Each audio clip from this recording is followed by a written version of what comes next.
Owning a boat comes with a number of perks, like being able to say ahoy or land ho and not feel weird about it. So here's another perk. Geico's boat insurance offers access to the largest towing fleet on the water. And with specialist support from agents that are as passionate about boating as you are, there's so much value that you'll want to say, shiver me timbers, and not feel weird about that either. Get more with Geico. This is Wheelbearings. I'm Dan Roth. And I'm Sam Abuel-Samad. So after about 10 days and an interim episode and several attempts, we're up to another episode. And you've been driving or driven all over the place lately, and we'll get to that. We certainly will, and that's why part of why we couldn't manage to get it together last week, because I was in a separate time zone on a media program where we inevitably have late dinners, and so by the time I got back to my hotel room, it was too late to keep Dan up, because being a crotchety old guy, he's got to get to bed early. They were automaker dinners too, so they were good. Oh. And not just any automaker dinners; they were Cadillac dinners, and well, it's getting better and better. Well, let's talk about what we're driving anyway, and we'll stay with luxury cars. So you had the Acura TLX A-Spec. Yeah. So you were saying something about luxury cars? Yeah. You mean the Acura? Oh, okay. Yeah, I mean, I guess the Acura is not all that. The A-Spec's not terribly luxurious. I kid, but it's actually quite a nice car. I mean, it's the nicest Accord there is. Absolutely, and there's nothing wrong with that. It's certainly not not a competitor for the more high end luxury brands from a purely materials and look perspective, but it is very well executed. It's got nice materials. It's even got a couple little splashes of wood in the interior.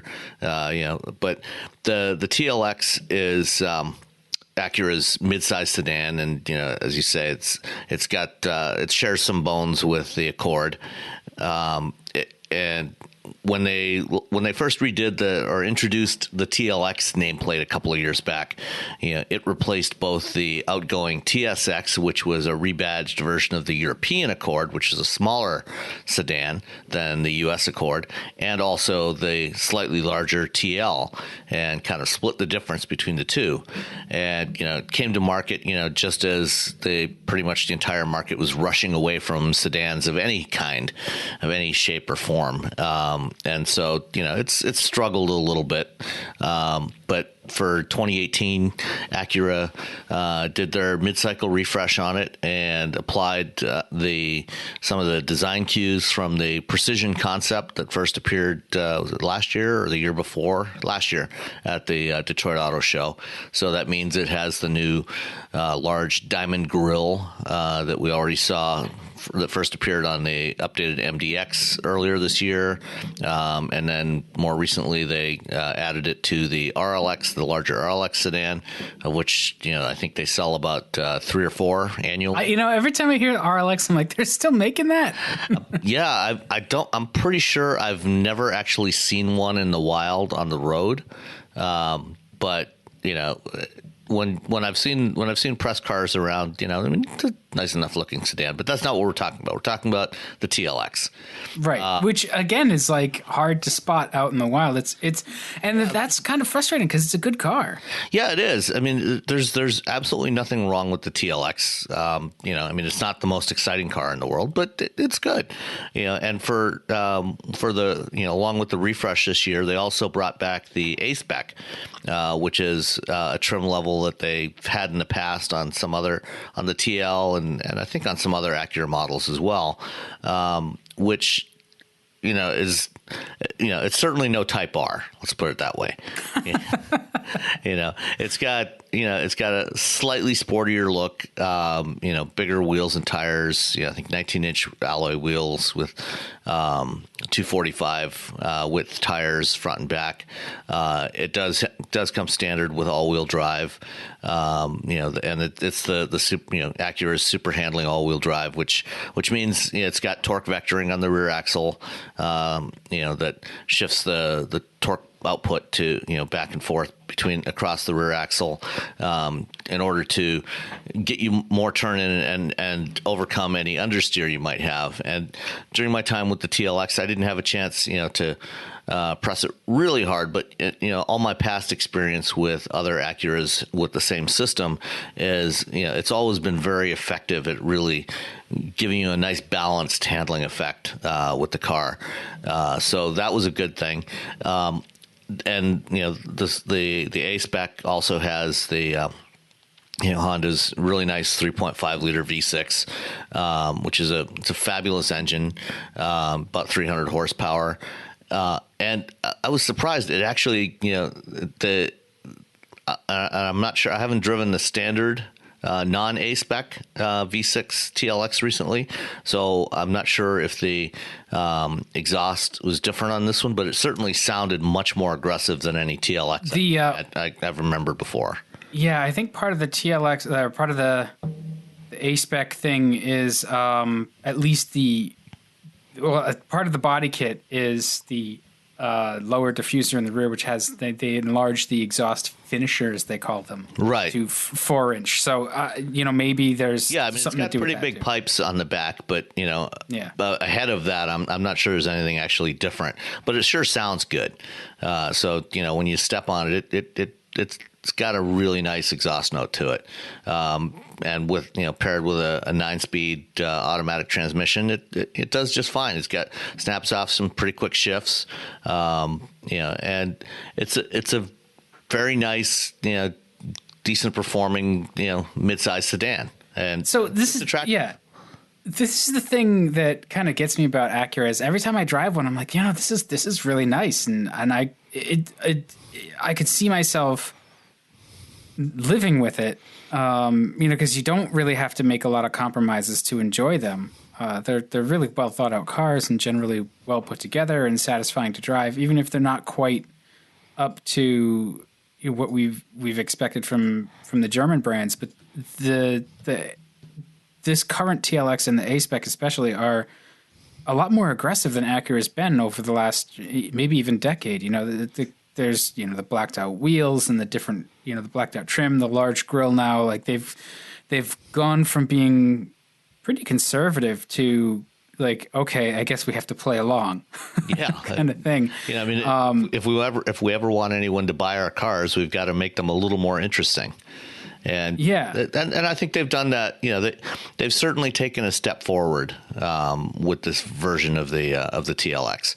So it's definitely I like it a lot, but once you get out of the car and get into something else, it's like, what was I just driving? Really, it's that anonymous? Because that's the other thing that I found is like, they tend to be sort of like, I don't want to say sleepers, but sort of like quietly. Not even quietly competent. I don't even know how exactly to describe it, but just like I generally walk away like, oh yeah, I hadn't thought of that. Like it wasn't on my list, but now it is. But again, apparently it's forgettable for you. Well, I think if I had to live with, if I was buying a mid-size sedan, and I wanted something a little nicer, and it was something that I had to live with for a couple of years or several years while paying off the loan, I'm pretty sure I would live with this car quite happily for many years without ever having a complaint about it. And certainly, I think the exhaust note, gave a very pleasant sound, as I said. Handles decently. I've always liked the super handling all-wheel drive. I've generally liked Honda interiors, although I'm somewhat less enamored with the dual screen setup that they use on the Acuras. Even the new version that they've got in the TLX now? I mean, the new version, it's updated and does have an updated audio system, and it's got support for Android Auto and Apple CarPlay, so that helps. But it's still, I don't know, it's just not the greatest infotainment system. It's better, but it's not great. I have expended so many words and lots and lots of speaking about that, so I don't need to say anything more. It's a handsome car. Honda makes great seats, so I can't complain about that. Yeah, well, and they're extra bolstered with the A-Spec as well. The A-Spec, if you want to drive a premium sports sedan that you can sort of get away with living with every day, it's not going to aggravate the crap out of you so much, but it's still really satisfying to drive. And it's an Acura, so it's going to tend to be pretty well screwed together, pretty reliable. It makes an argument for itself just on those points, but I guess you have to get past the fact that it's anonymous. Yeah, I think the issue I have is that at a starting price of $43,000 for the TLX A-Spec. Well, that's not bad. It's not bad, but on the other hand, you can buy a really nice Accord, the 2018 Accord with the 2-liter turbo, for under $30,000. Yeah, but so how close is the really nice Accord to the TLX? Well, and especially now because, I guess you can get the Accord with the manual now too. Yeah, you can. You can get the higher output 2-liter turbo Accord with the manual transmission. And this year, on the Accord, they've dropped the coupe, and so you only have the 4-door sedan, and they used to have the coupe with the V6 and a manual available with the V6 and a manual, but now and of course you can't get a manual in the Acura, and maybe you might be able to get it with a 4-cylinder, but at any rate. In the Accord, you can get the 2-liter Sport with a manual transmission, and it's certainly, I think, a more interesting looking design than the Accord or than the Acura. Whether you like it or not, it's a matter of personal taste. I personally like the way the Accord looks, and I guess I would just have a real hard time justifying why to step up to the Acura over the Honda. I can see that. And I was actually thinking the TLX, the most interesting TLX to me is the 4-cylinder, because the 6 is nice. It's certainly plenty powerful, and that's fun in its own right. But really, I think the one that's got less weight on the nose and just is more efficient, and you can get closer to using up all the potential, is the 4-cylinder. And if you can't get the 4-cylinder with the manual, it's kind of a dud to me, especially when you can get the Accord that way, and they're not that different. Yeah, I guess the one advantage that the Acura really has is the all-wheel drive. You can't get the all-wheel drive on the Accord, so that would be the one distinction. But as much as I like that all-wheel drive system, I think I could live without it. So it's like the last 0.3, right? Yeah. The Accord's going to hang in till 7 or 0.8, and then that super handling all-wheel drive is only going to really get you that last little bit. Yeah, and even then, it's probably only the last 0.2, or 0.1. Certainly it'll help, when you're, in winter conditions, as long as you put some decent tires on it, it'll give you some extra grip there. But it's, I don't know, it just seems like I think I would rather take an Accord for quite a bit less money. Wow. I don't know that's not helping Honda. No. Or Acura, I guess. Cause I really want I really want Acura to succeed. I like their cars. And I like the new face, the new nose. That's not, I guess it's not all that new anymore, but just going from this sort of blade front end that they all had for a while. Yeah. I mean, it's certainly an improvement from a design standpoint. No complaints there. But I mean, to a degree, Acura's got the same problem that Lincoln has at Ford. It's Lincolns are built on, basically really solid bones, sharing their platforms with the current generation Ford models. They're really good, but are they good enough and distinct enough to really justify, the price premium for them? I mean, they're not that different. Yeah, I guess. I mean, I think that the Acura Acura still has a little more cachet than Lincoln does. But yeah, I see your point. I mean, certainly, for the NSX does. Yeah, Lincoln doesn't have an NSX. Yeah, I don't know that I don't know that any of the Acura cars necessarily have that much more cachet than the corresponding Honda versions. Maybe it's me then. I don't know. Because I feel like they do. I feel like even though there's just a lot of crossover between the TLX and the Accord, just in terms of size and segment and hardware. To me, the Acura just it's elevated a bit. It looks distinct. It is appointed in a different way. The Accord's very nice, but I don't know. I feel like there's more of a gulf between Honda and Acura versus Ford and Lincoln. But that's just sitting here in the armchair versus like having all of them in front of me. So. All right. Well, I guess, I said, I think maybe the problem is that, I see a lot of the current Hondas being so good that it's hard to make the case, to step up to an Acura. But, well, yeah. And I think too, that the brand new Accord that just came out is probably really, really, really good. Yeah, and I hope to get into one of those pretty soon. I was actually originally scheduled to go drive one last week, but had to change my schedule when something else came up, which we'll talk about in a bit. But that I'm just looking at the pricing on the 2018 Accord, and the 2-liter Sport 6-speed manual is priced at $30,310, and I think that would probably be the one I would take. That seems like a crazy bargain. Yeah. For how good that car is and how satisfying it's going to be to drive. Yeah, absolutely. Does that have like leather and? I believe so. Yeah. Wow. And that's like the only car in that segment you can get equipped that way. Yeah. I think the only other midsize sedan now that you can still get with a manual transmission is the Mazda 6, and that's only with the 2-liter engine. You can't get it with the 2.5. What does that say? I always forget about the Mazda 6. You should remember every Mazda. No, I know. I really like every Mazda, but I always forget about it. And I was actually on the edge of just saying like the Accord's really the only car in that segment worth buying. It's the only one you can get with a manual.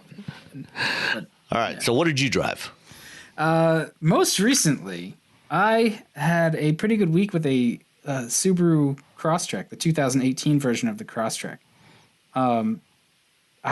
It's really great. And I've always liked the Crosstrek. I think it's a pretty good play for Subaru to take pretty much an existing car.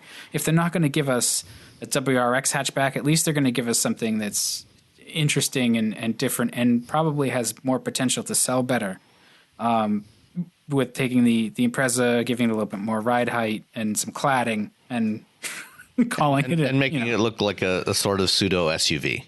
Yeah. It's really great though. The new Impreza platform is really, really solid. And I think that was what impressed me most, because I think that was my biggest complaint about the old Crosstrek, was that it just didn't have the structural rigidity of some of the other cars that it's kind of competing with. And the Impreza was the same way too. So they've made great strides with that. And they've gotten, every time Subaru updates one of their models, inevitably the quote is like, well, they've taken some of the weird away. And yet there's still some weird left. Yeah. So that the next time I can say again, well, they've taken some of the weird away. But it's still a Subaru. It still has the flat four engine and still has some of the personality. But it's a lot smoother. It's a lot more refined. It's a lot quieter. And I think it was kind of like a mental adjustment for the week. Like, you have to come to grips with the fact that, like, well, I would love a WRX hatch because that's like the true WRX, right? If you're into that. These are the cars that people want.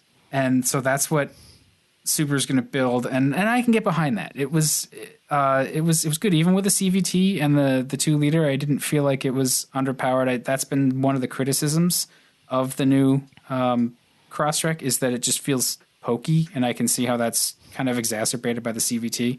But they're pretty well matched, and I would love it with a manual. And I drove the sort of the mid level. I drove the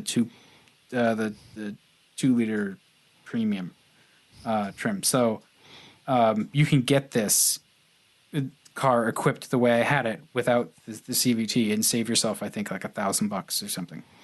That's not and no, I'm just looking at it, and like the starting price is $21,800, which it's considering it's got all-wheel drive, right. is actually pretty decent. This one topped out at like 27.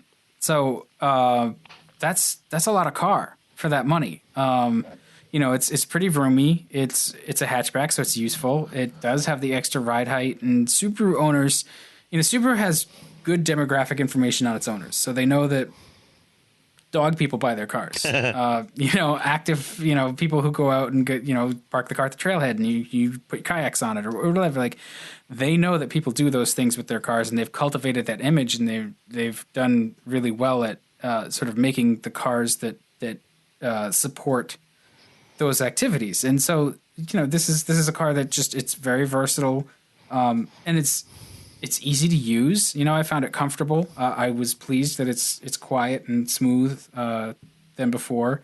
The infotainment, they continually sort of upgrade that, and so this latest version was better. It still was a little slow here and there, sort of like, especially to boot up, but it wasn't quite as bad as before. So did this one have did it have the eyesight system in there? Yes, and so that's really the biggest thing. That's like their standout feature across the board. The fact that you can get that eyesight system and how good the eyesight system is for the price.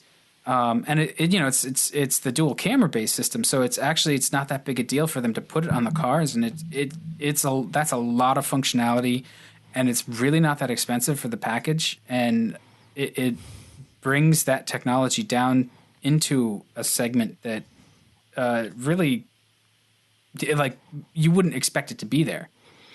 Right. So, they're able to provide forward collision warnings and adaptive cruise control with a system that doesn't have any radar sensors because they're using the stereoscopic camera setup, the dual camera setup, which is generally going to be less expensive than the radar system. Although even the radar systems are getting fairly cheap now. I mean, the radar sensors are under $50 a piece now. Yeah, but so the radar systems, which are popping up in a lot of sort of cars in and around this price segment, especially now as everybody refreshes and brings out new, fully new generations of vehicles, it's just going to proliferate more. The eyesight system is better in practice. It's tuned better. It's more refined. It's smoother about controlling its speed, and it will bring the car to a full stop before giving up. Yeah, which is like, it sounds like a small thing, but that's actually really nice. Yeah, well, and that's one of the things with the radar based systems. You can most of the newer radar based systems do full speed, full stop and go capability as well. But to do that, they usually have to use two radar sensors, a longer range sensor and a shorter range sensor. And the shorter range sensor covers that lower speed range. So they and that ends up adding a bit of cost to get that full speed stop and go capability. But the cameras, even with the cameras, I think there's a little less precision.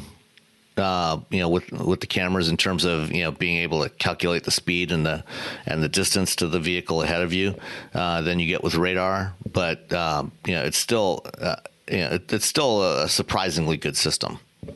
Yeah, well, especially again, I think the whole package is like $2,000 or $2,500, which is peanuts.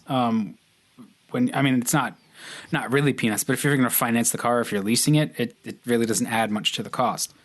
And it's it was just I was impressed with how it operates, and just it returns good fuel economy. It's a really, really solid update of a car that is really carved out. There's not a whole lot that's in that same kind of niche. Now there's the Golf All-Track. Yeah. There's the Jetta All-Track. I forget. They keep renaming their wagon. The only Jetta now is the sedan. So the wagon is back to being well, actually, the wagon was always a Golf in Europe. It was only ever a Jetta in North America, and they dropped the Jetta branding on the wagon here when they introduced the latest generation of it.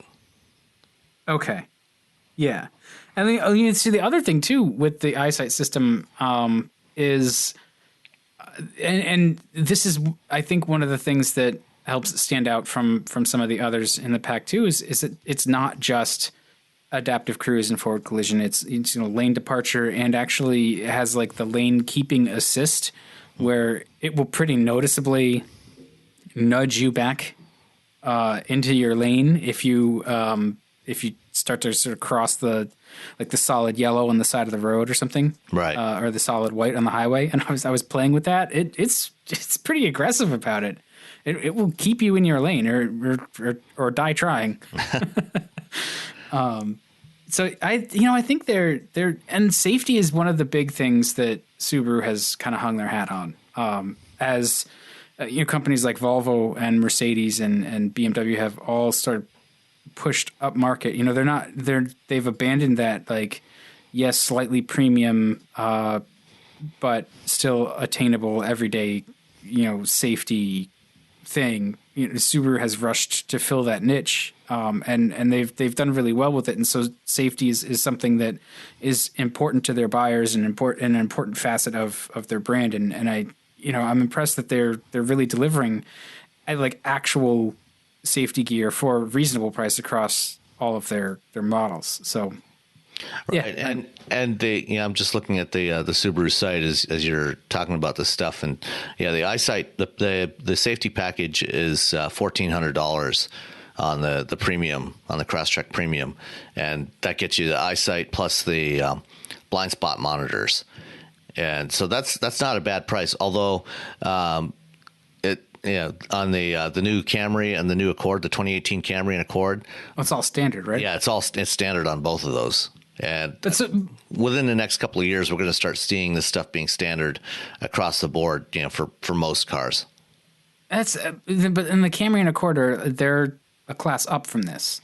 They're a size class up, but keeping in mind that they're also both front wheel drive cars. The Accord actually starts at about the same price as the Crosstrek, but it's a front wheel drive car. See, this is what happens. You start comparing Subaru cars to other vehicles too. Is they start to stack up a little bit of an edge because everything they make is all wheel drive, and it's generally priced reasonably. I mean that's the impressive thing, is that they are priced surprisingly aggressively. Given that you are getting all wheel drive as standard on every single one of these cars. And they've been very successful about growing their market share. Yeah, I mean they've stayed true to the character of the brand, and so they haven't really tried to dilute the brand too much.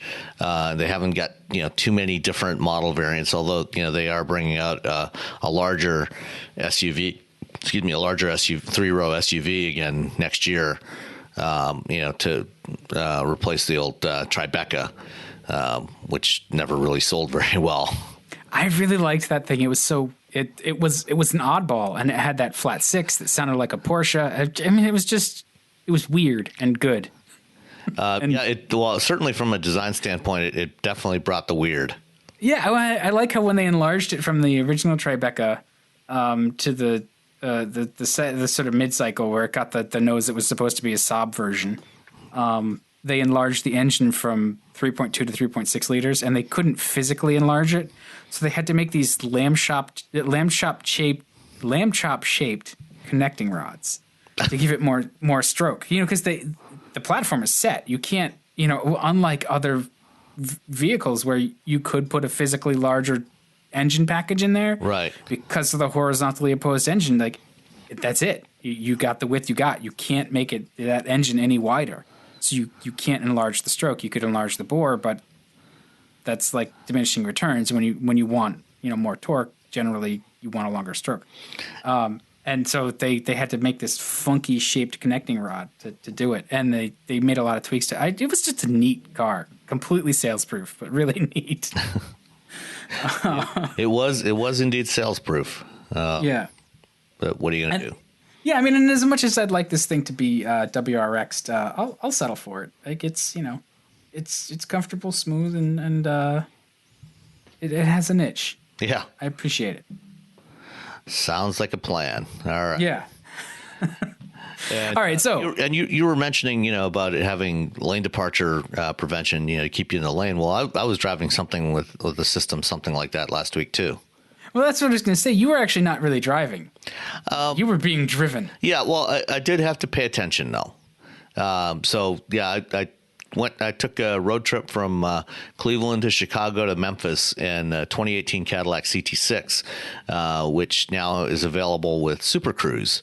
And so this is GM's first level 2 semi-automated or partially automated driving system, and it's GM's answer to autopilot from Tesla and Volvo's Pilot Assist and Mercedes Drive Pilot, but this is the first system on the market in the U.S. that is actually officially designated as being a hands-off system. You can drive it, no hands on the wheel, but you do have to have eyes on the road.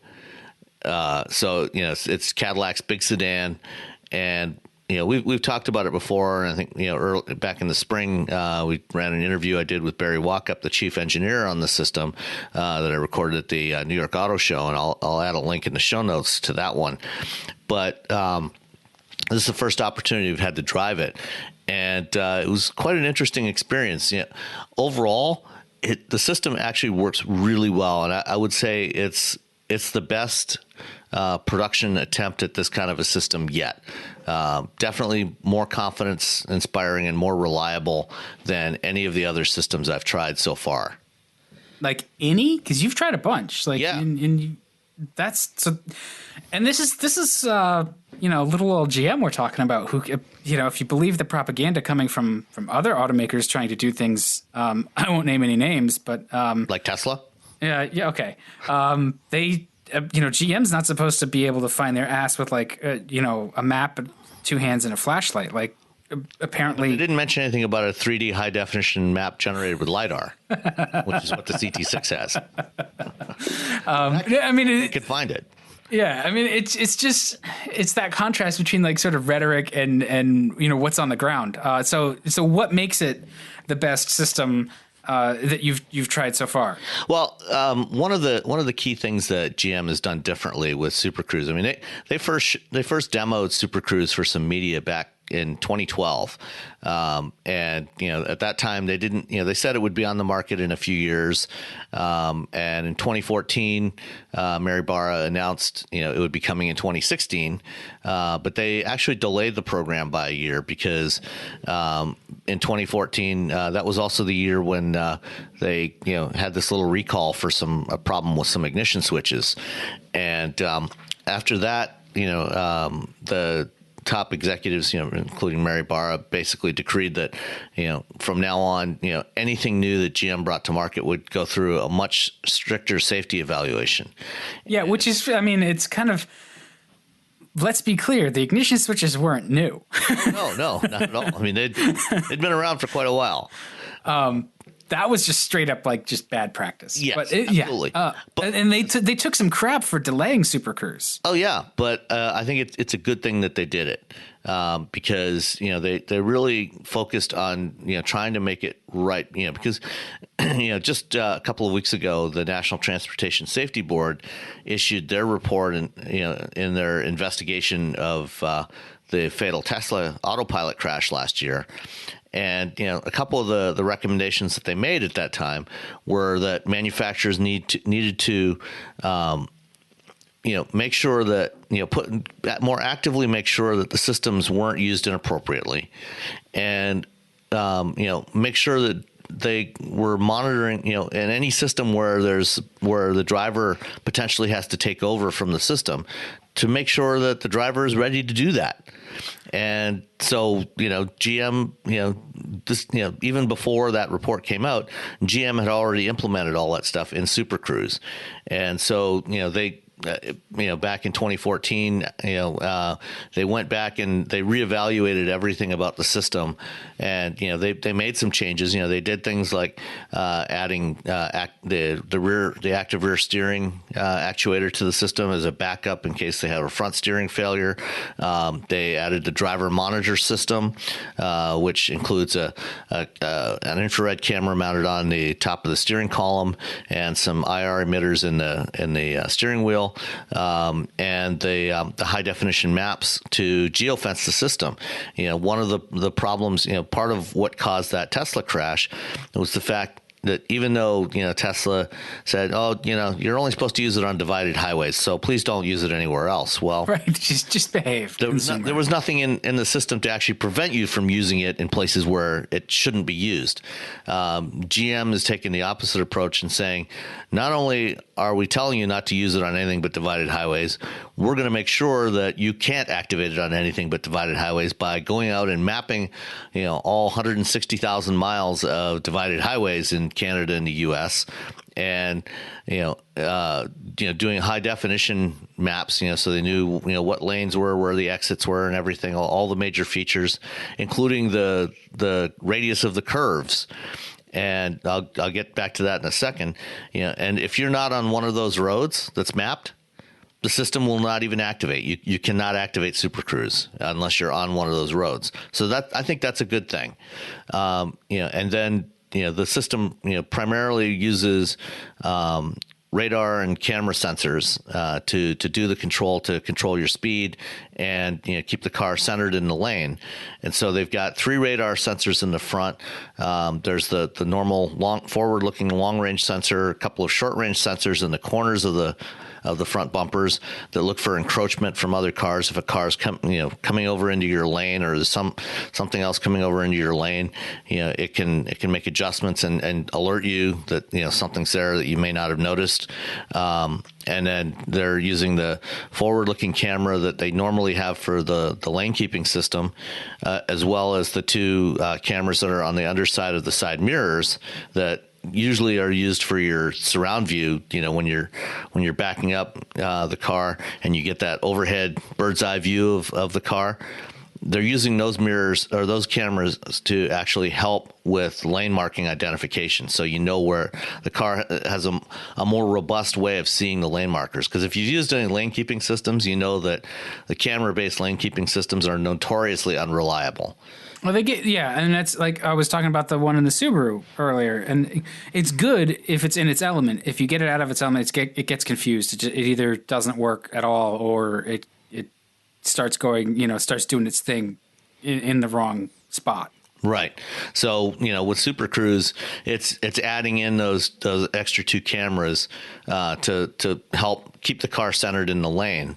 And so altogether, between the cameras and the radar, they have a range of about 200 to 250 meters. When it's clear out, it's going to be less if it's raining or foggy, but about 200 to 250 meters is how far ahead they can see in front of the car. With the maps, the map data that they have, they're actually using the map data as kind of a long-range sensor that's also an input to the control system. So they're able to look out about 2,500 meters, about 10 times as far. So that's about 1.6 miles or so. And so it's looking out, looking for curves in the road. And then what it does is, as you're driving along, based on what your speed is, and it looks at the radius of the curves that are coming up because it knows how tight the curves are. And if your current speed, might be a little bit too high to safely get through that curve, the system will automatically slow you down a little bit to get you through the curve safely and then pick up and resume your speed. So, it's doing some really smart control. Well, and that's akin to, there are cars that already know when they're on a racetrack because of the GPS and stuff like that too. So like this is just a further extension. It's a different application of the same technology that we've all been wowed by already. So. But, other systems, like, for example, Autopilot and the systems from the European premium brands, they don't use the map data for the control, at least not yet anyway. They're relying strictly on the sensors. So, this really helps to improve the control and makes it better. Now, what the system doesn't do yet is it doesn't have automatic lane change capability. And that's something that will probably be added at some point. But right now it's not there. If a lane ends, if you come up to a construction zone and or just changing, if a lane goes from 3 down to 2 lanes or something like that, it won't automatically change lanes for you. So you do have to do that manually, but you can, it's easy to, you can just change lanes and the system will automatically resume as soon as you release the steering wheel. So to activate the system, what you do is you get on the, on a highway, get the car, roughly centered in the lane, press the one button on the left-hand steering wheel spoke, and then if once everything's cool, there's a light bar in the top quadrant of the steering wheel that will turn green and go solid green, and that means the system's engaged. And once the system's engaged, you can take your hands off the wheel. And you do have to keep your eyes on the road and watch the road, for any conditions that the system can't handle.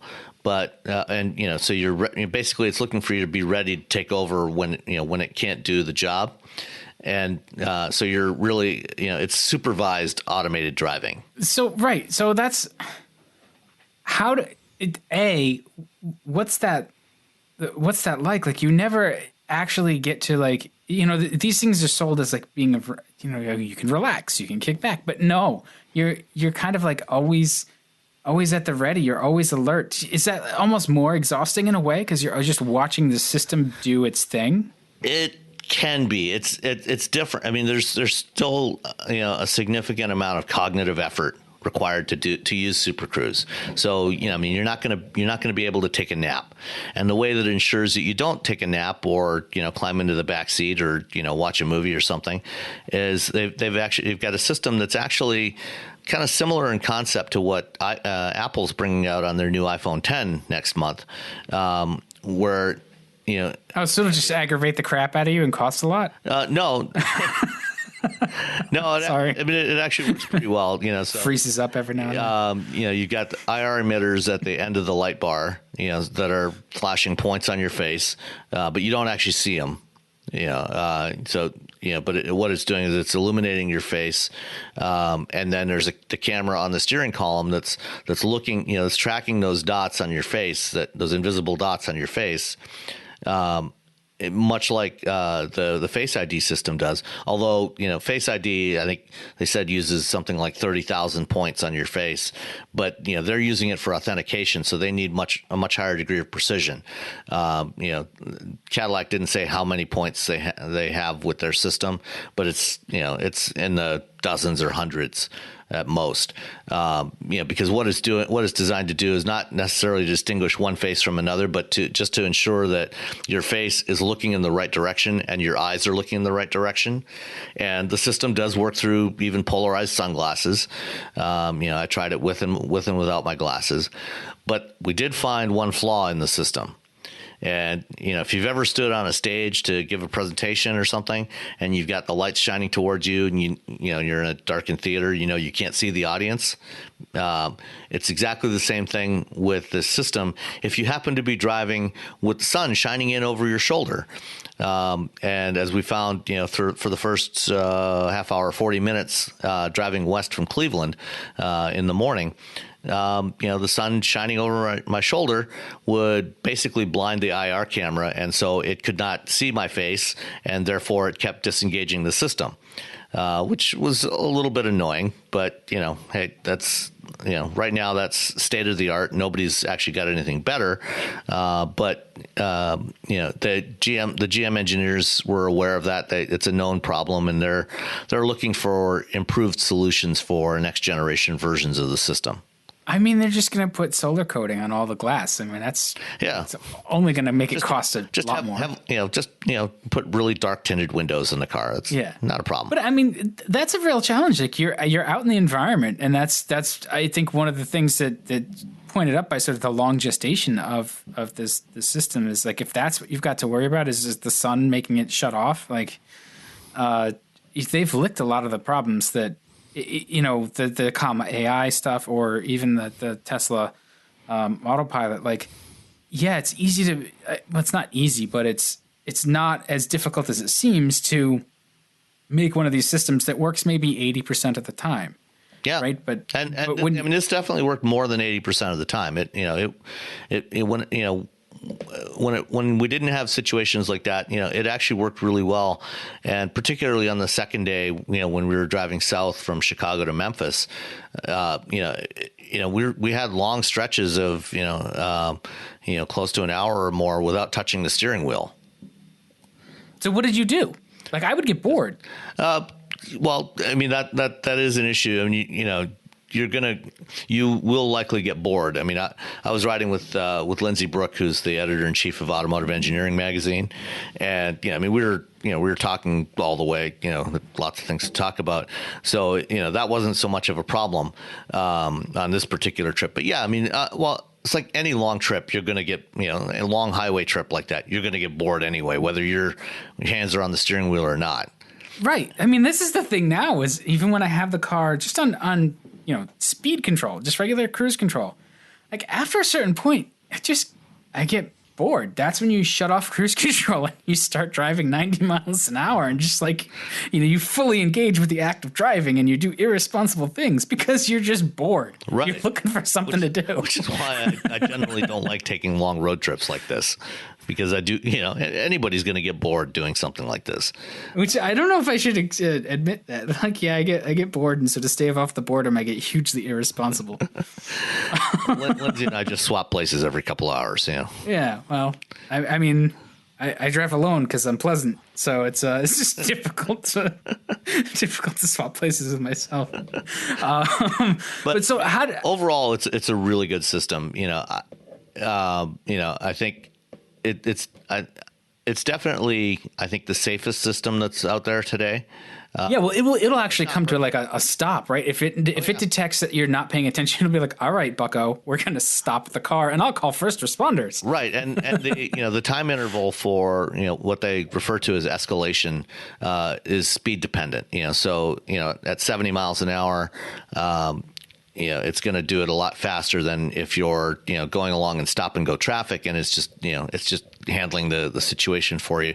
So if you're going along at 15, 20 miles an hour, you may have, 25, 30 seconds before it starts to escalate because, nothing's going to happen that quickly. But at 70 miles an hour, you get about 5 seconds before it starts to escalate, and it goes through a couple of stages. So you go from solid green means everything's cool, systems detecting you looking at the road, and it's driving down the road, and then after about 5 seconds, if you look away or you block your face or anything, it'll start to flash green. And the way they've done this with the light bar in the top part of the steering wheel, I think is actually a really good interface system, because unlike for example, autopilot or other systems where everything is concentrated in the instrument cluster, actually below the top of the steering wheel rim, where it's actually away from your line of sight when you are watching the road. This system, is right. It's right there at the bottom of your peripheral vision as you're looking straight ahead. So it's visible, but it's not annoying. And then, if you look away, it starts off, flashing green. And then, at that point, all you have to do is either look forward again or put your hands back on the steering wheel. And instead of, most of the other systems out there, they use a torque sensor in the steering wheel, and you got to jiggle it a little bit to say, hey, I'm still here, still alive. In the case of SuperCruise, they actually use capacitive sensors in the steering wheel. So all you have to do is grab it, and even just with one hand, and as soon as it, 2 points of your hand touch it, so like the palm of your hand and your fingertips, grip the steering wheel, it will, say, okay, you're there, you're alert.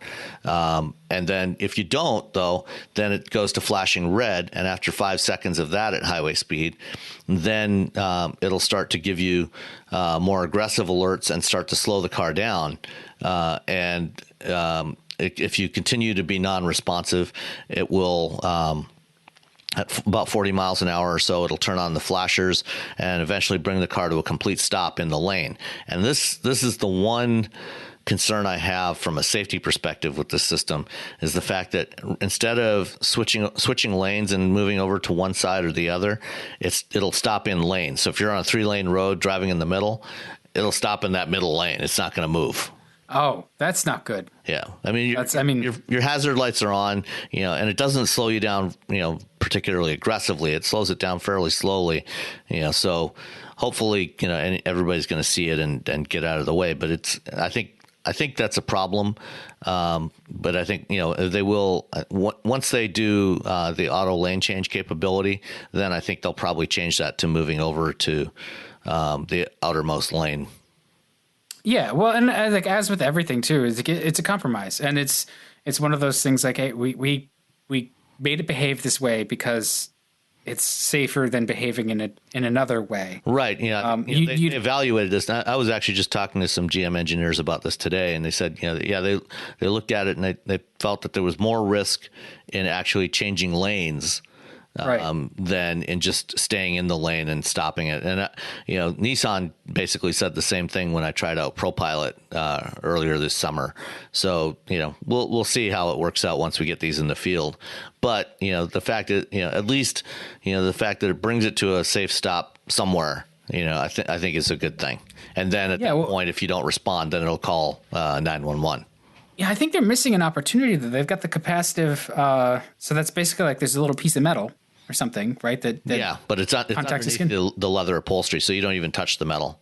Oh, I was gonna say, because if it's if they've got that little piece of metal there, they could get upgraded to a 48-volt electrical system and then just install a defibrillator. Just like, we'll give him a shock or two, see if he's. But no, seriously, so a friend of mine, he got an a Kia Optima, and it has the autonomous cruise, not the adaptive cruise. Adaptive cruise. One of the things he noticed is that it loses its mind a little bit in certain uphill, downhill situations, just because there's only so much field of view. Mm-hmm. So it loses its lock on the vehicle in front of it. Like if you're pointed downhill and right. The traffic in front of you is going uphill and it can't see it. It doesn't quite know what to do, or it behaves in a strange way. How does SuperCruise sort of does it have enough sort of sensor coverage to really deal with those edge cases? We didn't really encounter very much of that sort of situation. I mean, if you've ever driven across Illinois and Missouri and it's flat. Arkansas, it's pretty not much flat. there. Yeah, boredom is actually a very serious problem if you're taking that drive. There's not a whole lot of elevation change, and what there is very, very gradual. So we didn't really see that kind of scenario. But when I get a chance to get one in for a longer review, I will definitely take a look for that. And see what that does. But I suspect that for this system, they probably have taken that into account and maybe calibrated things a little bit differently, and maybe using the camera. Because one of the things that they've done here is typically with these various driver assist systems, oftentimes the different components will come from different suppliers. Like, for example, you may get the lane keep, or the adaptive cruise control system, with the radar sensor and an ECU, a control unit for that, might come from TRW or Bosch or Continental or Denso, and then the camera and the lane keeping system, in most cases comes from Mobileye. They're the biggest supplier of that stuff. Or in the case of the Subaru, Hitachi supplies that system to Subaru. And those two systems don't really talk to each other at all. They're completely separate from each other. And what GM did with SuperCruise is they still buy the components from the various suppliers, but they've done their own. They've consolidated all the controls into one electronic control unit, and they didn't say who supplies it or what kind of chip is in there, but they did all the control software internally. They did it all in-house, and so they've got a sensor fusion system in there that combines the signals from the radar, from all the cameras, and also incorporates the map data, that high-definition map data, to give that overall view of what's going on around the car. And that's an extension. That's the same sort of thing that companies are doing for automated, fully automated driving systems. Is that using all the various sensors and combining them and controlling it in one electronic control unit rather than having a bunch of separate units, controlling different parts of the system. And that's something we're going to see more of going forward, is that consolidation of the electronics and the software. But GM did all the software themselves. They didn't get any of the software from suppliers. Well, I mean, that makes sense. So you get the hardware from suppliers and maybe work with them to fine tune your own software. But that's a pretty common. Mm-hmm. I mean, I don't know. To me, that would be a common assumption of how things work. Is that different than? Yeah, it's different. That's what I'm saying. Typically, when a manufacturer buys, the adaptive cruise control system, they may get that from TRW, and that you'll get the system that includes a radar sensor, an electronic control unit, and TRW software in there that controls that. And there's connection. It connects to the rest of the system. Connects to the CAN bus in the car. But it's TRW's software, or Bosch or Conti or. Oh, see, that seems crappy. That seems like you're leaving a lot of I guess it's just like a lot of fine calibration on the table. When it comes to the calibration, the way it typically works is the engineers from the supplier will work with some of the engineers from the car maker, and fine tune the calibrations, but the automaker engineers typically don't work on the actual control algorithms, the control software. I see. They'll work with the supplier engineers to do to finish up the calibration and make test it out and approve everything and validate it, but they don't actually write the code that goes into that ECU. This is where what GM has done is different from what has typically been done over the last 30 years or so. Is they just take the hardware and they're doing all their own software internally. Well, that's what I would expect anyway. So good. So how did it operate? Like, you guys, did you run into any sort of like city stop and go and that kind of stuff? How was it in that environment? It was fine. It worked just fine.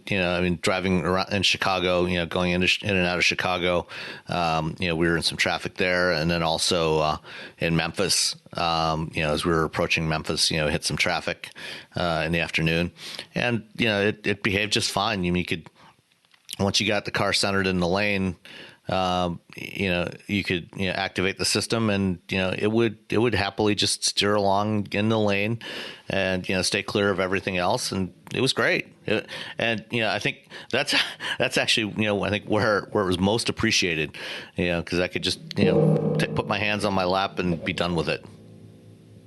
Yeah, I that would be like probably the one place that I'd really like it. Yeah, is in those situations where you're just like, I don't want to grind on the stop and go, and whatever. Just like, yeah, okay, fine. Well, and one of the things they've done, is the especially the braking control.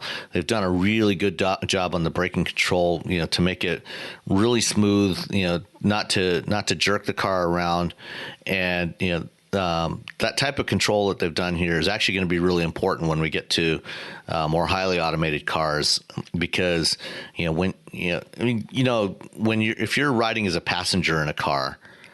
I don't know how susceptible you are to motion sickness, but typically, when you're in control of the vehicle, you tend to have less susceptibility to motion sickness than you do if you're a passenger. Yep. And that applies to most people.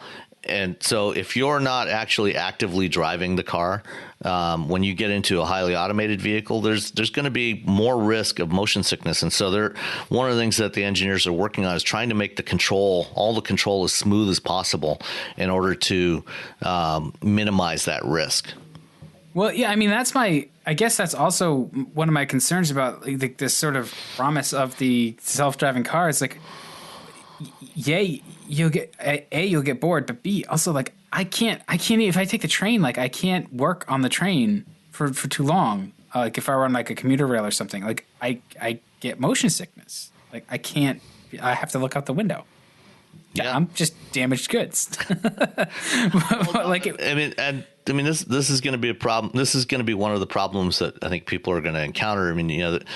One of the advantages that everybody talks about with autonomous vehicles is, I'll be able to sit back and read a book or watch a movie or, catch up on some email while I'm commuting to work. And that may not actually be true.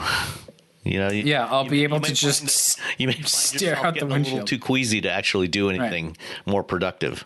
I'll have to just drive manually to stave off vomit. Awesome. I'm sure you won't mind any excuse to stay away from autonomous cars. No, honestly, I'm really interested in it, and I want to see how it does. There are certainly cases where it has its benefits, and even not fully autonomous, but just some of the features that are it's part of the system, or even just the ability, hey, if there's a health problem, the car will stop itself. That's not bad. That's not a terrible thing to have. Yeah, no, that's actually a really good thing. To have it be, have the car be able to keep an eye on you, and if you get incapacitated for some reason, to automatically call for help. Yeah. So I'm just impressed that the GM system. I kind of saw it coming to a certain degree, and I'm sure you did as well. Just when this thing hits the market, GM is going to make sure, just because of history, they're going to make sure that it's really well done, and they've thought of contingencies for things that can happen and stuff. And it seems like they've been burned a time or two, and they don't want to get burned this time around. Yeah. So that's good, and I'm sure there's other automakers that are just coming right behind them with their own implementations of this kind of stuff. And at the very least, too, if GM runs into money trouble, they can license it.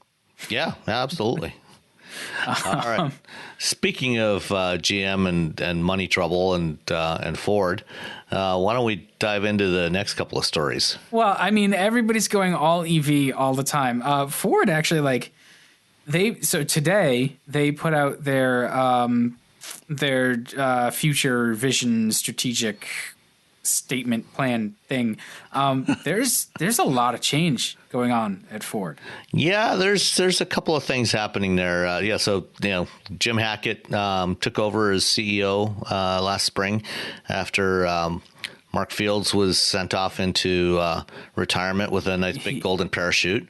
Right, his mullet got its wings. But this is really the first thing we've heard from Jim Hackett. Other than a few statements, really this is major news. Right. So in the 100 days since he took over, he's been going. He's been doing.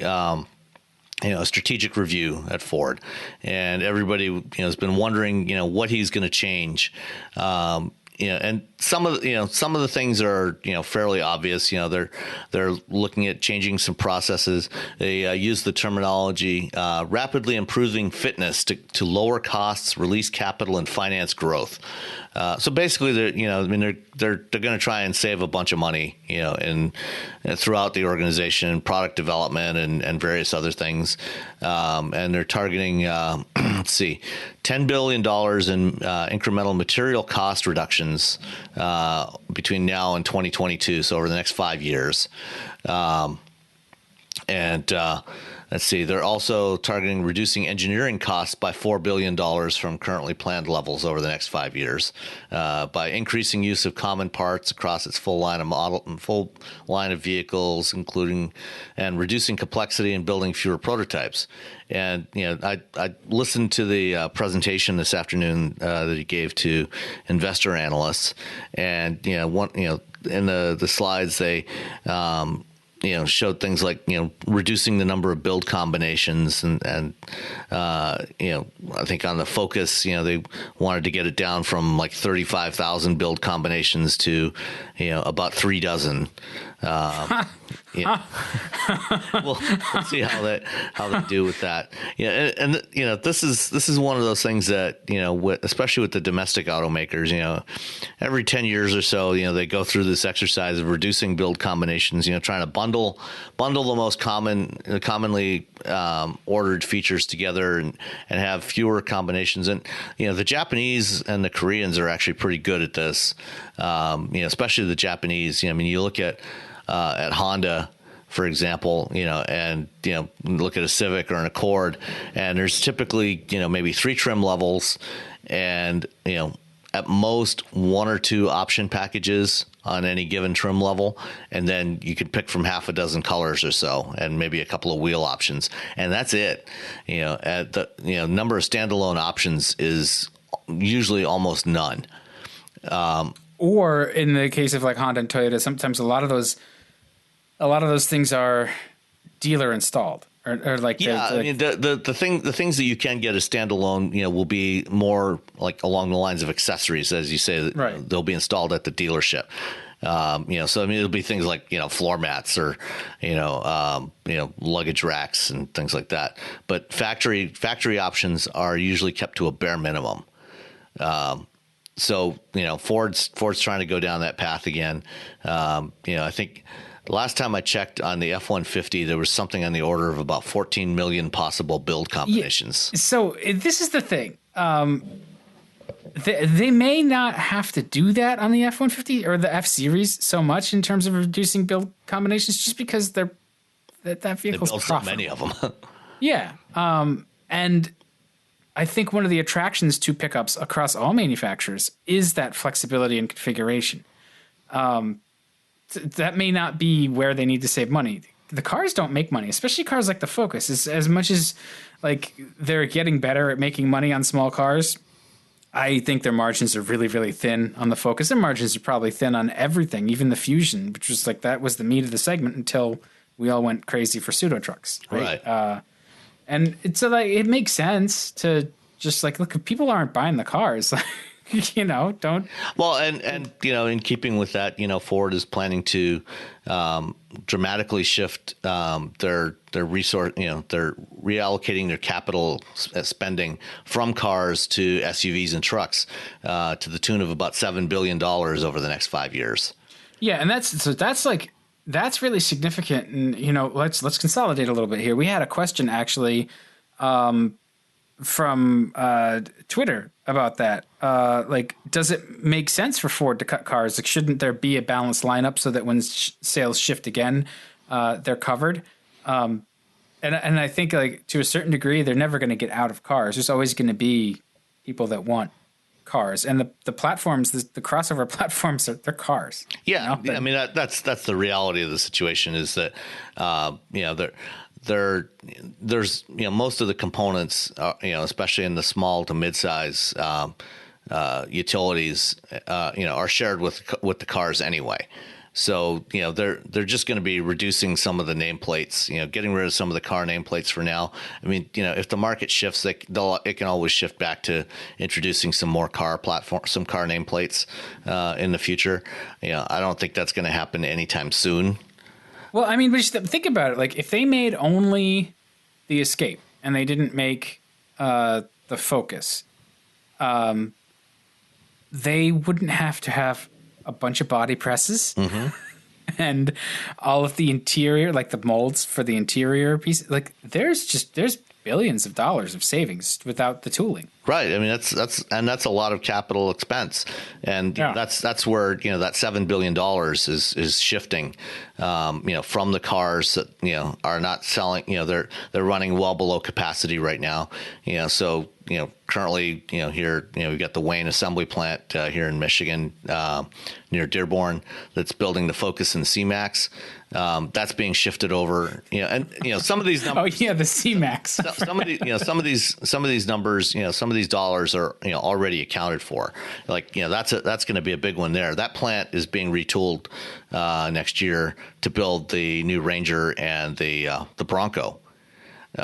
So and Focus, because of its decline in sales, C-Max is just going to go away entirely, and I think it's probably going to be dropped globally, including in Europe. Yeah, I mean the C-Max, that was almost always a compliance car anyway, wasn't it? Like it was not really intended to do much except for lose money. No, when they introduced it, they actually thought that there was actually going to be a market for that. I mean, at that time, in 2011, 2012, gas was still $4 a gallon. Okay. And then, they introduced that one as a hybrid only, and they thought they could, find a nice market niche for that. Turns out, they had some other issues with the fuel economy labeling and so on that kind of killed that one. And then the cost was, and gas prices dropped. And so, it just never really recovered. But even Focus, the sales are down so much that, the original plan was they were going to shift that production to Mexico, and now they're shifting it to China. So now they're going to build Focus just in Europe and China instead of North America. So that, instead of 3 continents where they're, tooling up to build that car, it's only going to be in 2 locations. So that's going to save them a lot of money, as you said, with the tooling.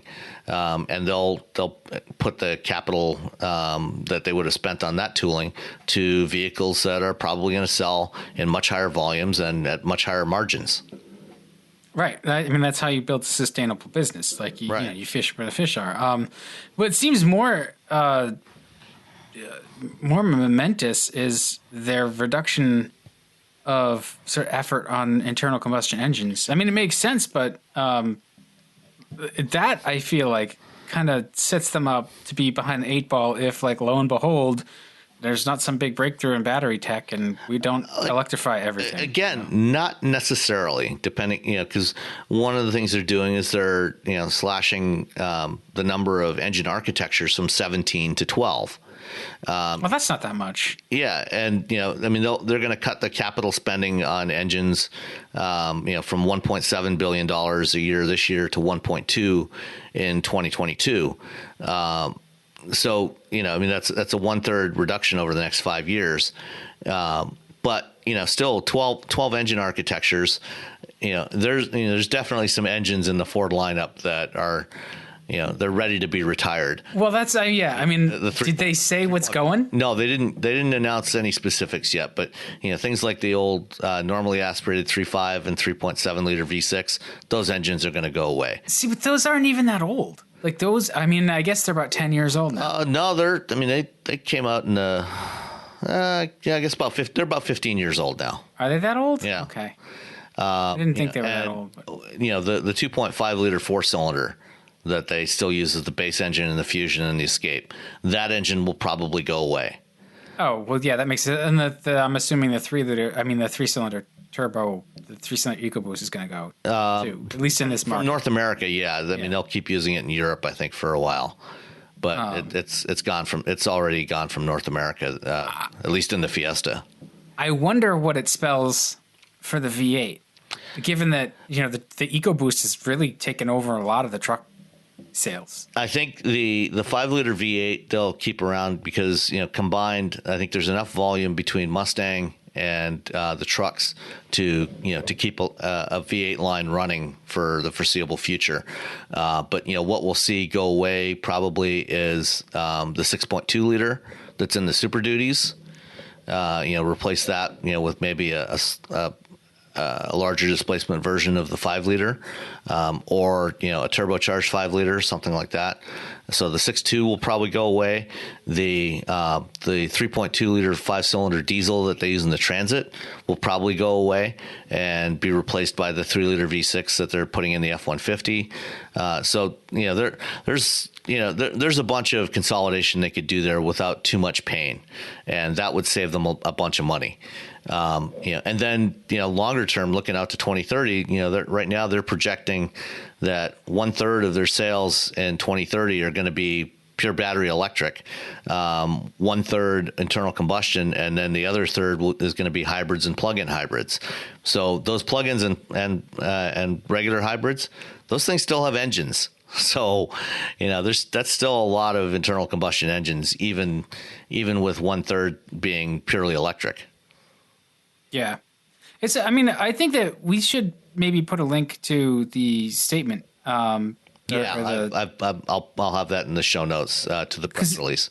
Yeah, because it's really interesting when they talk about their risk factors too. Like, this could all work unless the economy completely takes a dump. Our cars just don't. The market shifts away from larger, more profitable vehicles beyond Ford's current planning assumptions, particularly in the U.S. So if everybody stops buying trucks and SUVs, we're screwed. Yeah, then this all goes away. Right. And a lot of companies are going to be screwed in that situation. Right. And so this is, if you want an idea of what could happen. Yeah. All you need to do is look at what happened to Chrysler in the early 70s. They bet the farm on big cars, and then one very interesting point in this list of risks here that I don't recall ever having seen in one of these kinds of statements before: cybersecurity risks to operational systems, security systems, or infrastructure owned by Ford Credit, or third-party vendor or supplier. So if they get hacked, that could be a problem. Huh. But that would never happen though, right? No. And then, across town, GM's doing the same thing too. They're going for, and I feel like there's a lot of overheated rhetoric about like, oh, we're going to go all electric by like 2 years from now. It's like, no. Well, You're going that's not accurate either. But just to finish up with Ford, the other thing that they're doing is they're not slowing down at all on their autonomous and connected vehicle stuff. They're still fully committed to their timeline of 2021 to launch their autonomous car. But they did talk a little bit more about that and said it's not going to be based on any current body design. It's going to be something that's optimized for the autonomous application. And they're looking, besides just moving people, it's not going to be just for ride hailing. They're also looking at various other types of applications for it, like what they're doing with Domino's, with the pizza delivery, and package delivery, and all kinds of potential applications for automated vehicles. And so they're designing that car, to be flexible enough to do different things like that. If I could just ring up a Ford car and get a pizza whenever, I would be happy. Yeah, as long as it didn't come from Domino's. I don't even care. They've redone their pizza. They've been working hard. It's definitely much better than it used to be. Yeah. But I'll still take a Blaze anytime. You take what? Blaze. It's a pizza place here that does wood-fired pizzas. I see. We get. Now I'm going to have a tangent. We get very, very lucky to have across the street from the office. There's high-end shopping because we're outside of Boston, and there's in New Haven, Connecticut. There's this place, Frank Pepe's, really well-renowned pizza. So they opened up another franchise or another location here in Chestnut Hill, and so you can go over there and get your coal-fired pizza. And it's delicious. I wish that was everywhere. Because the coal, there's not as much moisture in it, so the crust is really delicious. It's great. I could do a whole podcast about pizza, and we should move on. Yes, move on to GM, and as you were alluding to, they kind of tried to steal a little bit of Ford's thunder, because everybody knew that Hackett was going to be making that announcement of the strategic review today, and so GM called in some media yesterday to talk about their electrification plans, and they plan to let's see. GM outlines all electric path to zero emissions is the headline right. of the release. They plan to release 20 new all-electric vehicles within the next 6 years, including 2 of them in the next 18 months that are based off the Bolt. So, from what I've heard, at least one or both of those new vehicles coming next year are going to be more SUV-like, more crossover-like than the Bolt is, which they already refer to the Bolt as a crossover, but it isn't really. It's just it's a hatchback. Yeah. But these other 2 that are coming will be more SUV-like, and presumably hopefully have more customer appeal, more consumer appeal. But at the event, I wasn't able to attend the event at GM Design yesterday where they made this announcement, because I was speaking at this conference. But they had a bunch of other, these other vehicles, about a dozen of these other vehicles that are coming, that are going to be all electric, all under wraps. And they didn't show those off to the media that were there, but they published a photo, showing the Bolt in the foreground and a bunch of these other cars lined up in the background. And there's some interesting shapes there. Have you looked at this picture? Well, it looks like there's a convertible. No, I don't think it's... Or at least a coupe. Yeah, it's definitely a coupe of some sort, some sort of coupe or sports car that is in this photo. And we'll make sure to include this one in the show notes as well. And then most of the others, look like, some sort of crossover SUV variant. But there's also this other one in the middle that looks like a little pod, which is a little box. Yeah, that's almost certainly their planned, dedicated autonomous vehicle, their mobility vehicle. So, what I'm not clear about too is like, okay, you're going to roll out 20 vehicles that are all electric. That's globally, right? So that's not necessarily the U.S. market. That's right, and in fact, you almost certainly won't be all U.S. I would guess that at best, maybe half of those, if not less, will be for the U.S. market. Most of these will probably be primarily for the Chinese market. And that's not necessarily a bad thing. I think it's easier in other markets to bring this stuff to the consumer and really get some learning about it and fine tune it. Well, especially considering especially in China in particular, there's the government has a lot more control over the economy, and if they want EVs sold, EVs will be sold. That's just the way it's going to be. So I think they will make sure that the incentives are in place for customers to buy EVs instead of internal combustion vehicles, if that's what they decide they want to do. And so GM and every other car maker are getting ready for that. Yeah.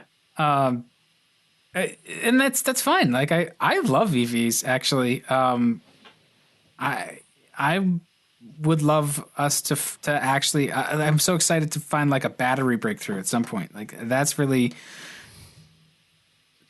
key to really more EV adoption, I guess, or just like practicality. It's going to happen one way or another. We're going to just continue on. I feel like we've hit a critical mass where EVs are the next big thing. Like EVs and autonomy are sort of that's where cars are headed. Yeah.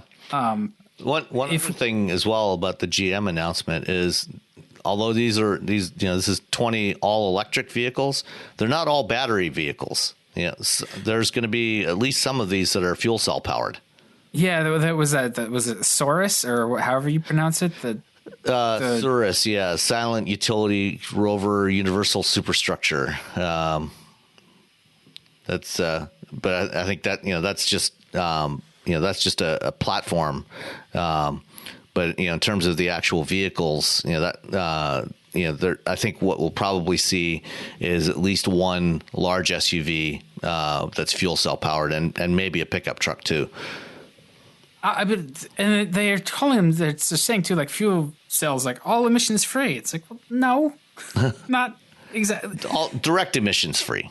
Sure, I suppose. But the materials that go into a fuel cell, they're also like there's platinum, and there's like all the even the plastics in a or the polymers in a fuel cell. Like that, none of that's emissions free. That's true, but they've been working pretty aggressively to reduce the material quantity in the fuel cells, especially the catalyst, the platinum and the rhodium. Getting that down, I think. The last time I talked to Charlie Freeze, who leads up the GM fuel cell efforts, they were on track. He said they were on track to get the next gen fuel cell stack, which is coming out in 2020. That's the one they're developing with Honda that they're going to build here in Brownstown, Michigan, down to I think under 8 grams of platinum in that. And by comparison, the stack that they used in the Chevy Equinox fuel cells that they used for the Project Driveway program a few years back, those had 80 grams of platinum in them.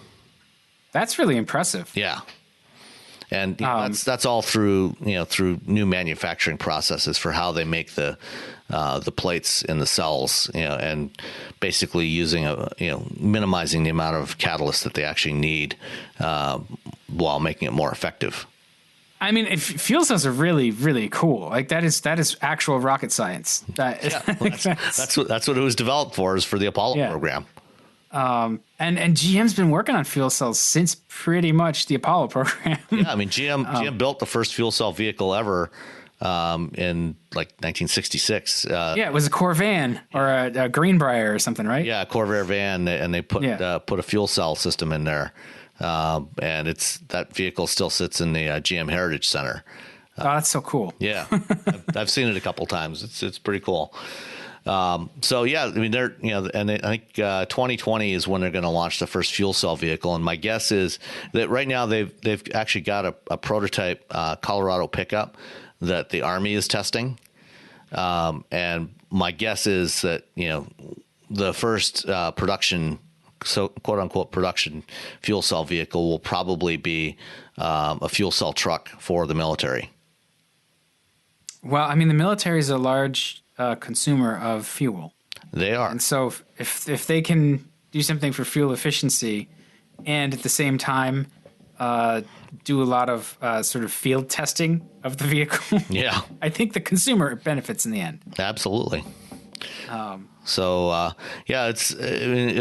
It'll be interesting to watch how all this plays out, between GM and Ford and all the European manufacturers and Dyson. And Dyson, yeah. Dyson wants to get into this too.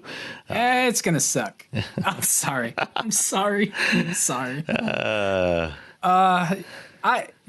this going to be like reality? I mean, I know that they've sort of committed to it, or at least come out with words. Certainly in terms of the amount of money that he's talking about, £2 billion, $2.7 billion. That doesn't seem like enough. No, I mean, depending on what kind of volumes they want, I mean, that you should be able to design and develop a vehicle, for $2.5 billion.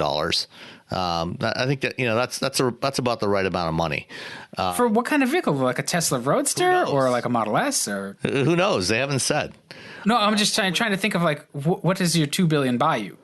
It could be anything. It could be any body style. Really? That seems cheap. No, I mean, a typical new vehicle program, for an established manufacturer is usually about $1 billion to $1.5 billion.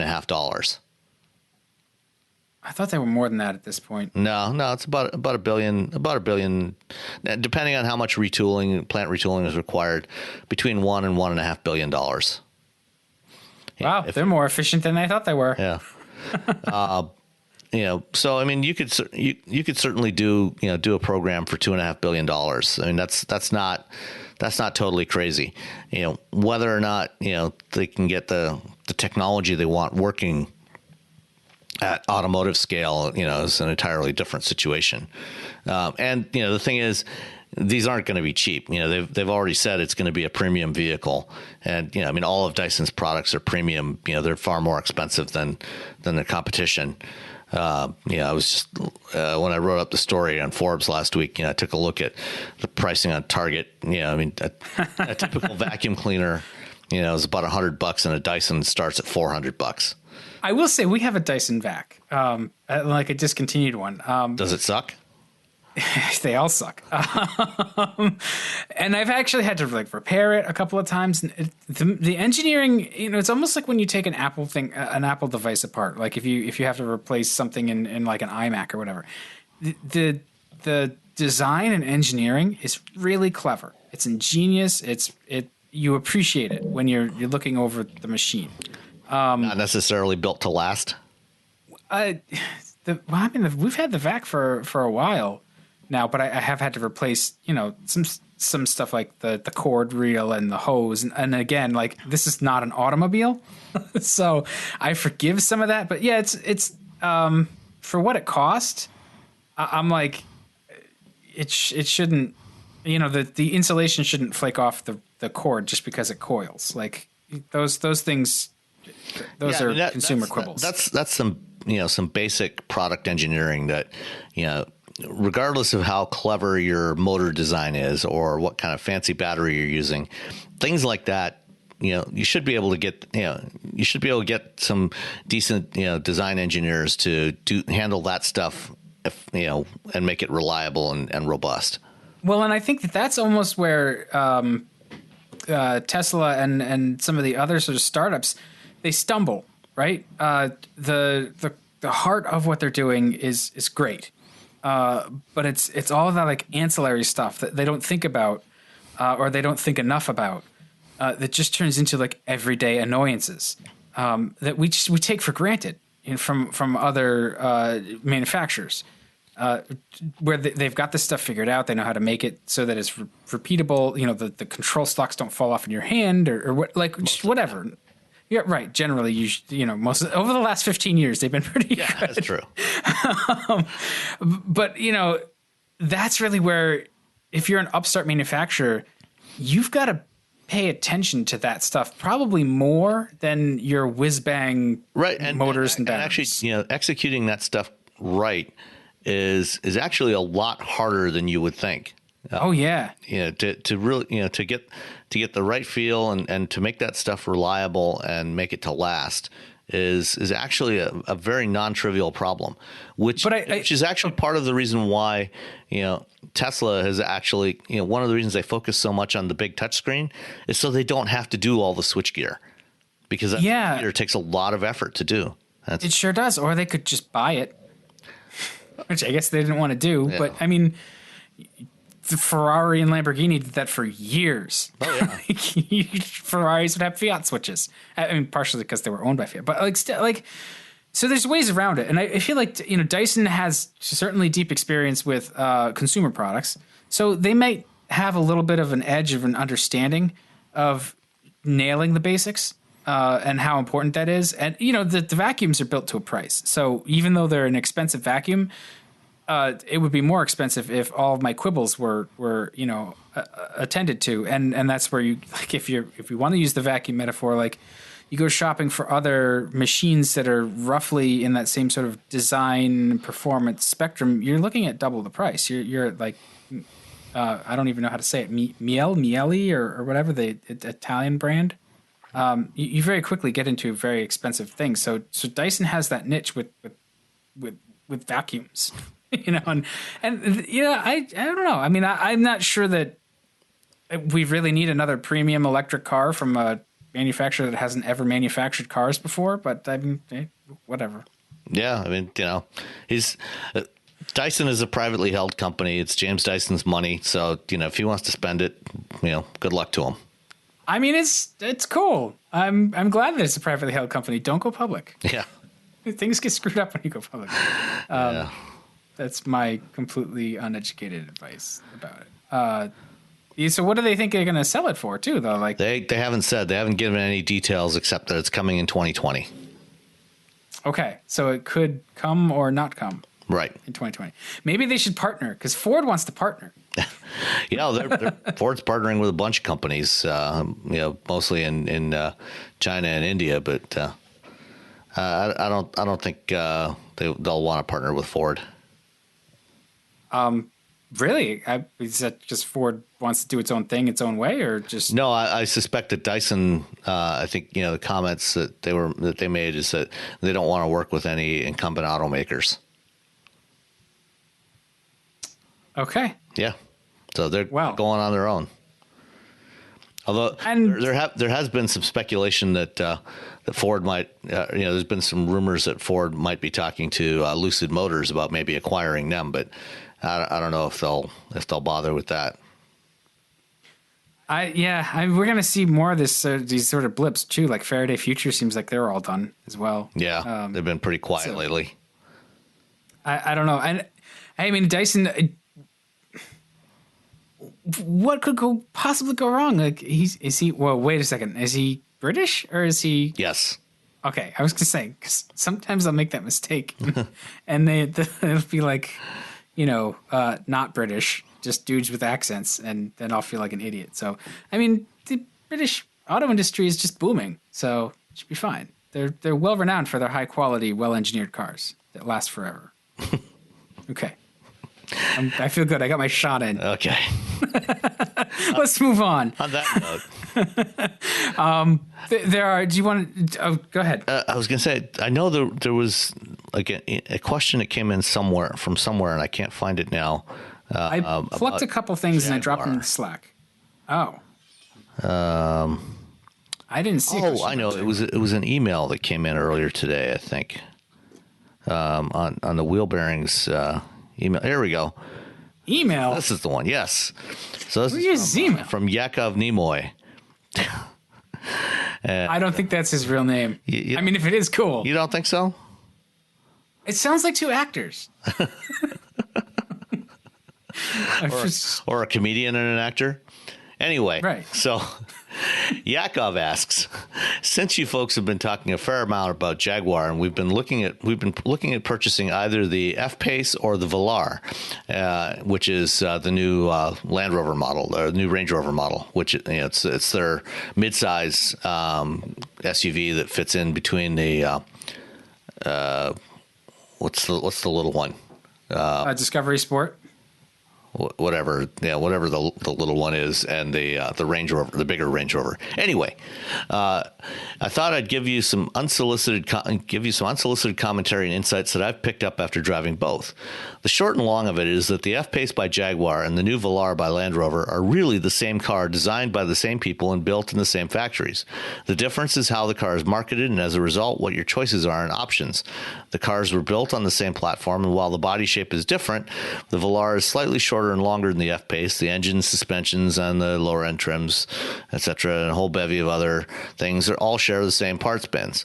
After effectively configuring and pricing a decent 40 builds at least, it really feels like two versions of the same cars. Now, if only my wife's favorite choice of colors and interiors were both available in the same vehicle. That said, the Velar gives you a much softer ride. The 3-liter engine comes with an airsoft suspension, hides the aggressiveness of the F-Pace with the same engine. The F-Pace oddly has the window controls high up on the door, closer to the steering wheel.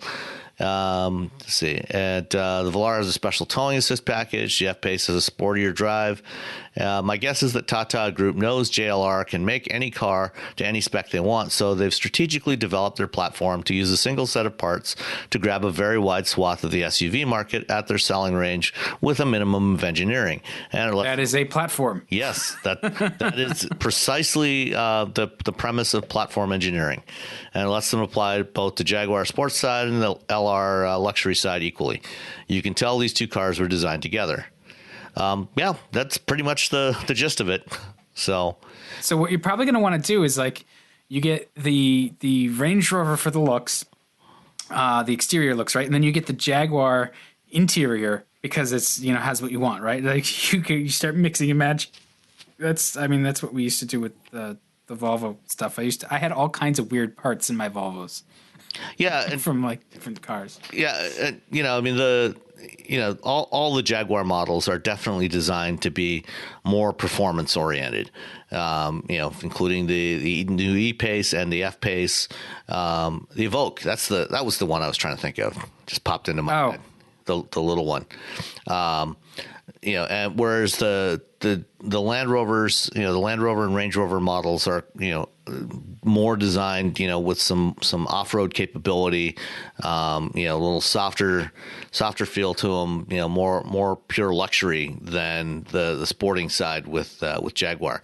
And, if you're going to have two distinct brands, that's, you've got to separate them like that, unlike, some other brands that we may have talked about earlier in the show. There's got to be some more distinction between the two, even if they're sharing a lot of the same componentry. And just noticed PS at the end of this email. It says, on the off chance you mentioned me by name on the show, the name is pronounced Yakov. So sorry about that. Yakov Nimoy or Nemoy. Okay. So you know what? I'm going to say it is his actual name, and we're just poking fun because. Well, I mean, it's not like it's not a real name used by other people. I mean, it's not a totally uncommon name. But. That's true, and Nimoy is also not an uncommon surname. Yeah. So. See what our popular culture has done to us? We're all ignorant buffoons. Or one of us or is. Or just buffoons. Anyway. Maybe not ignorant, but buffoons. Right. All right. Let's see. Okay, so, let's see. We had some questions from Twitter over...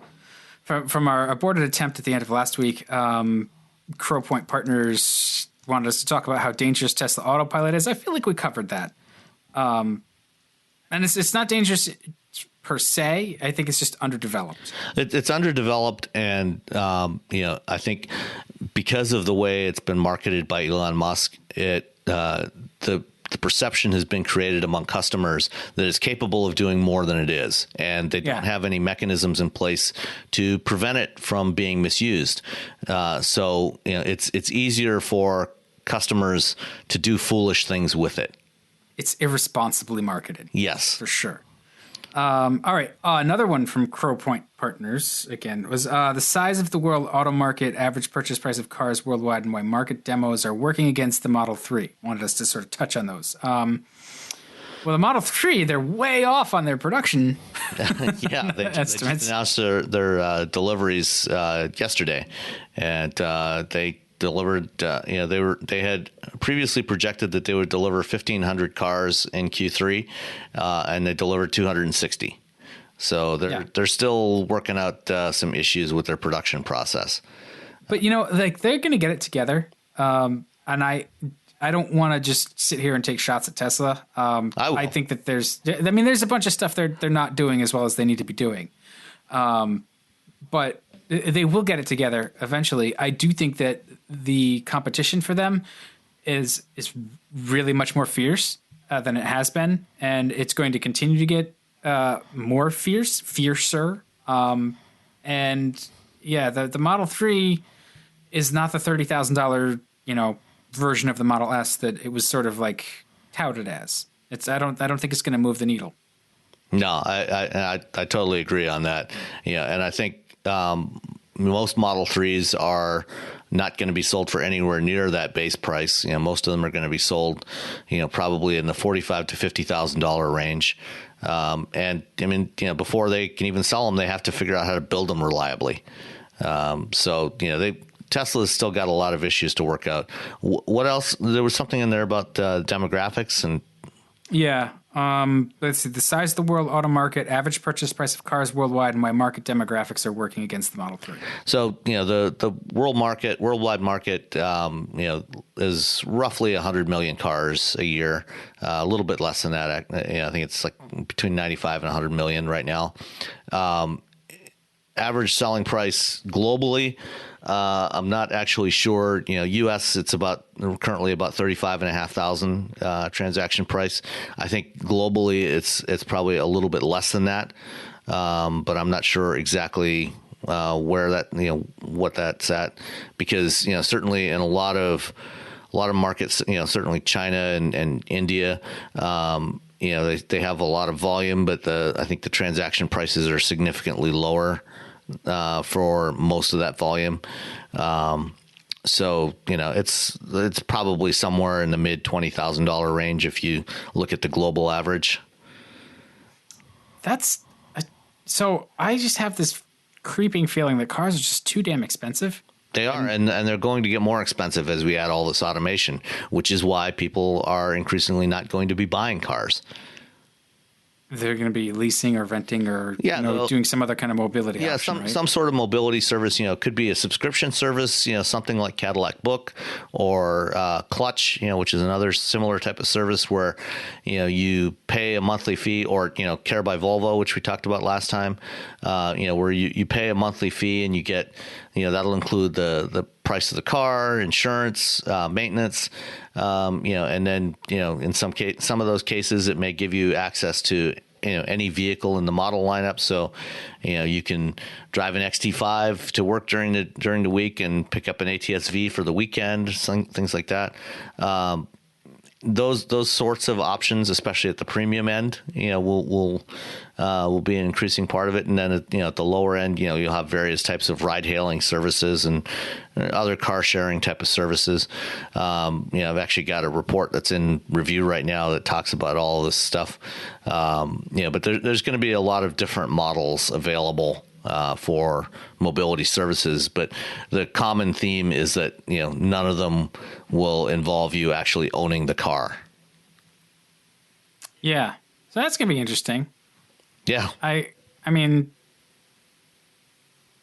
I don't know what that does to that volume question. That sort of like worldwide volume. I don't anticipate it will go up. Well, our projections are that it will continue to increase through the 2020s, and then as we hit about 2030, it'll start to decline.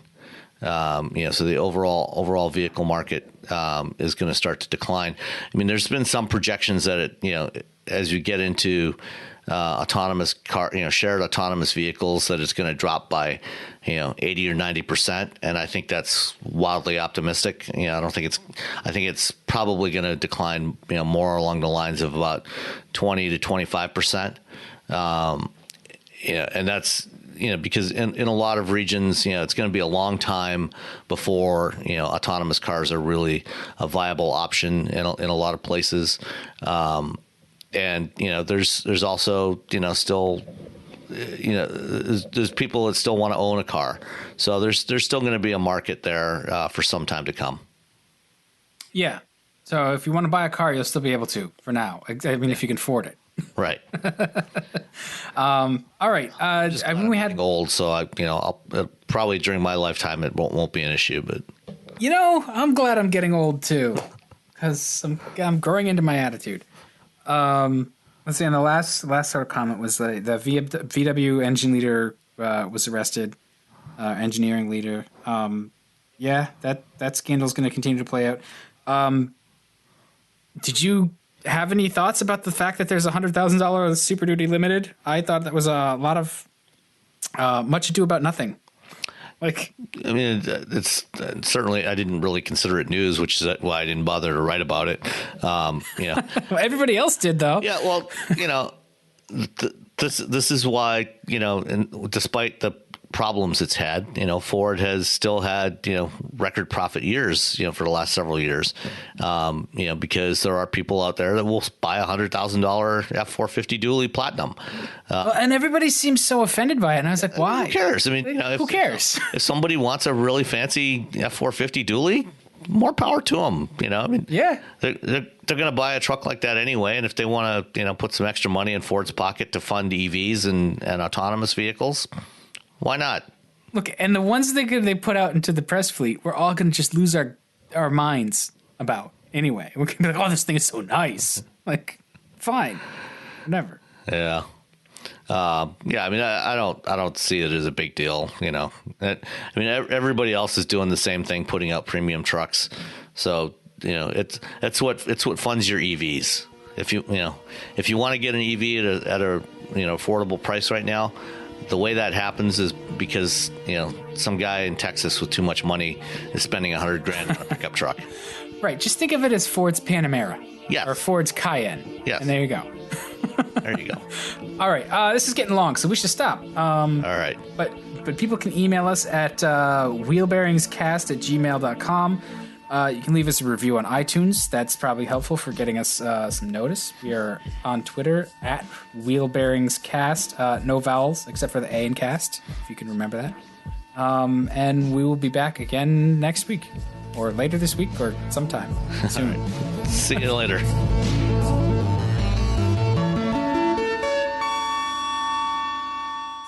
Owning a boat comes with a number of perks, like being able to fling your favorite fishing rod around. And here's another perk. Geico's boat insurance covers your boat and your belongings. And with specialist support from agents that are as passionate about boating as you are, there's so much value that you'll want to high-five someone. But not while you're holding your fishing rod. That's a prized possession. So hold on tight with both hands and keep it covered through boat insurance. Get more with Geico. With so many options, why choose Arizona State University? For me, the only online option was ASU because of the quality. Their faculty was really involved with their students and care about your personal journey. The dedication to my personal development from my professors, that's been extremely valuable to me. Earn your degree from the nation's most innovative university. Online. That's a degree better. Explore more than 300 undergraduate, graduate, and certificate programs at asuonline.asu.edu.